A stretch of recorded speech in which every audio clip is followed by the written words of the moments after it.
Welcome back. Welcome to Let's Talk Nutrition. No guest today, so,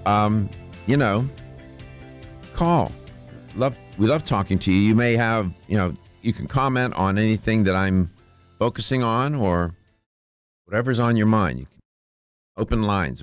Find out how chronic long-term sustained stress can accelerate the growth of cancer stem cells. They may also, they said, found a way to prevent stress from doing its damage. Well, I'm all ears. Studies have connected chronic stress to accelerated cognitive impairment, all kinds of other issues. Previous research also suggests that exposure to stress can speed up the growth of cancer through the mechanism of action is it affects gene activity. There are researchers in the Dalian Medical University in China, and they collaborated with other researchers from across the world, and they say they may have located a key mechanism which chronic stress triggers that fuels the growth of cancer stem cells that tumors originate from which they originate. They studied this mechanism in mouse models of breast cancer. The study was reported in the Journal of Clinical Investigation. And so they identify this hormone, epinephrine. Epinephrine is a stress hormone. It gets released when you're in a fight or flight modality. And they suggest a strategy to counteract, the effects of stress mechanisms on cancer cells. One of the researchers, a co-author, Dr. Keith Kelly from the University of Illinois, said you can kill all the cells you want in a tumor, but if the stem cells or mother cells are not killed, then the tumor is going to grow and metastasize, close quote. That makes eminently good theoretical sense to me. This, he adds, is one of the first studies to look at chronic stress, specifically with the growth of breast cancer stem cells.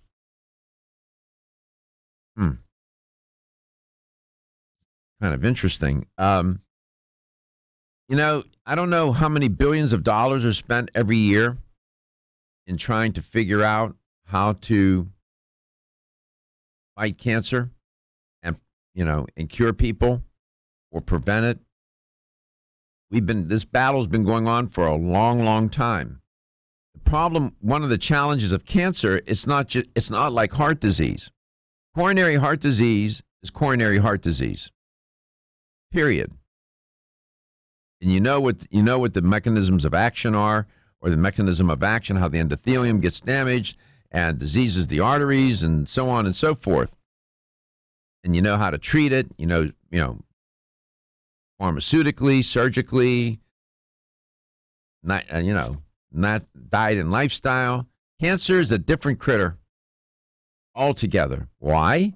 Because it's not just one kind of cancer. This has led people to all kinds of speculation, and, we call it when they make stuff up and conspiracy theories about how the pharmaceutical companies are in some sort of conspiracy to withhold cures for cancer. That's just not true. It's not. I'm sorry. And that's the challenge of cancer. It's not just one type. There's scores of them. Brain cancer is different from kidney cancer, and so on. And pancreatic cancer is different from squamous cell carcinoma of the cervical lymph nodes, and so on. And breast cancer is different from liver cancer. So following their initial investigation, the scientists saw not only that the mice that were stressed exhibited changes in behavior that were indicative of depression and anxiety, but they also had larger cancer tumors than in the control group. In other words, the stress was triggering the cancer cells to grow. Now,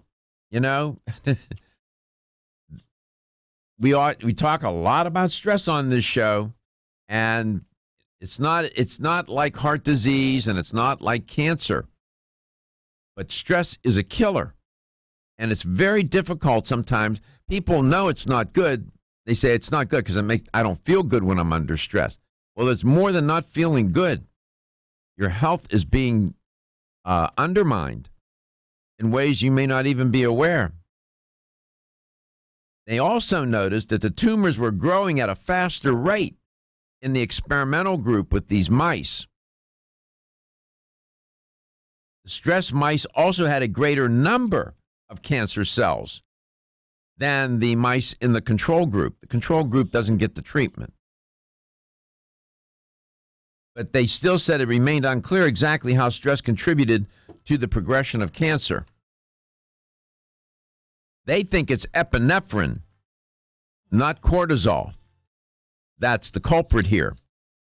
Epinephrine is a stress hormone. Adrenaline, epinephrine, norepinephrine, these are all released during the fight or flight response.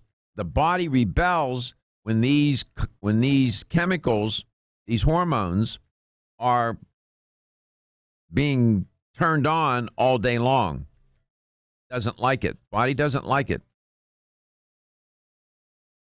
When most people think of stress, Dr. Kelly said, they think it's cortisol that's suppressing the immune system. She said no. Amazing thing is cortisol was actually lower after a month of stress. Oh. Feel tired, lethargic, or